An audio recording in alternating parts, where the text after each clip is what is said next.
Sir nyo, di ba?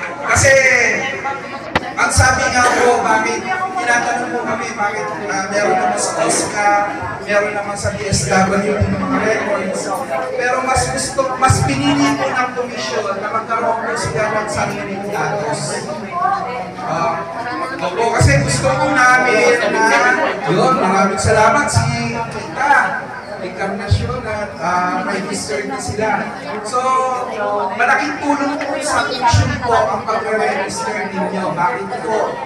Unang-una po, gusto namin magkaroon ng sariling datos na hindi po nanggaling sa ibang ahensya, na hindi po namin alam kung saan nanggaling yung kanilang mga datos. Okay? So yun po, yun, tapos ko dito. Okay po, so yun po, kailangan po namin ng datos kasi hopefully, kasi nakipag-usap po kami sa DSWD na ma-transfer na po yung mga pinamimigay ng DSWD papunta po sa komisyon, okay, sa NCSC po. So, this year po, nakasama na po sa budget namin yung assistance to all 20 persons. So, may na-transfer na po isang programa. So, may hinihintay pa po kami ng centenarian sa kayo. Ang pinakahintay po natin lahat yung social pension. So, hopefully this year po, makapag-muwa na po kami with DSWD na may transfer na po sa amin. So, need po namin ng registration nyo po. Okay? So, para talagang masala po natin yung mga karapat-dapat na mabigyan. Okay po? So, ano pa ho? Siguro nakita niyo, narinig niyo naman po sa balita yung 20% discount. Medyo naging mainit po. Nadoon po ako, isa po ako sa mga pinadala na kinatawan po ng National Commission of Senior Citizen doon sa Kongreso. So medyo maganda naman po yung napag-usapan po doon dahil na-brought out nga po yung problema. Diba? Yung booklet, isa rin po yun, yung booklet. Oo, hopefully po, patanggal na po yung booklet.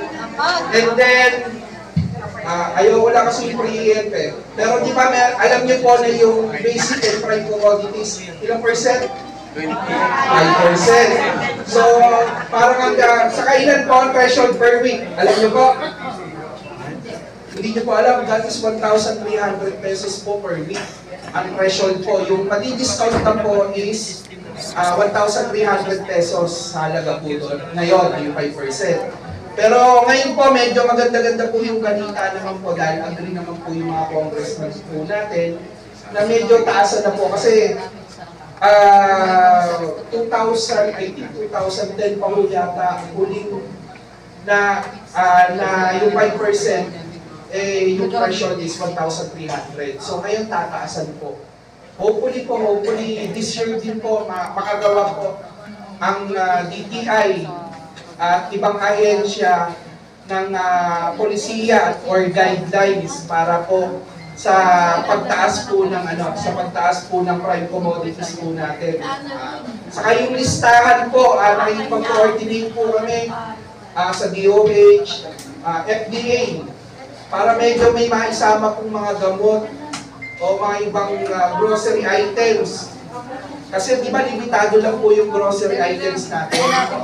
So nakikipag-coordinate po kami at actually kahapon po, may meeting pong naganap sa Malacanang.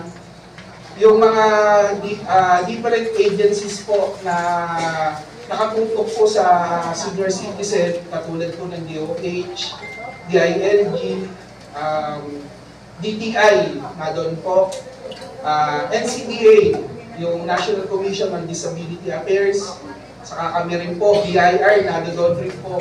So, nagsisimula na po kaming i-review yung Joint Memorandum Circular number 1 ng DTI po. So, doon po, gagawa po ulit kami ng panibagong guidelines. Hopefully po sana, this year matapos po para ma-implement po natin. Panalangin nyo na lang po na mabigyan mo kami ng lakas at karunungan upang matugunan namin yung mga talagang pangangailangan po ng mga nakakatanda.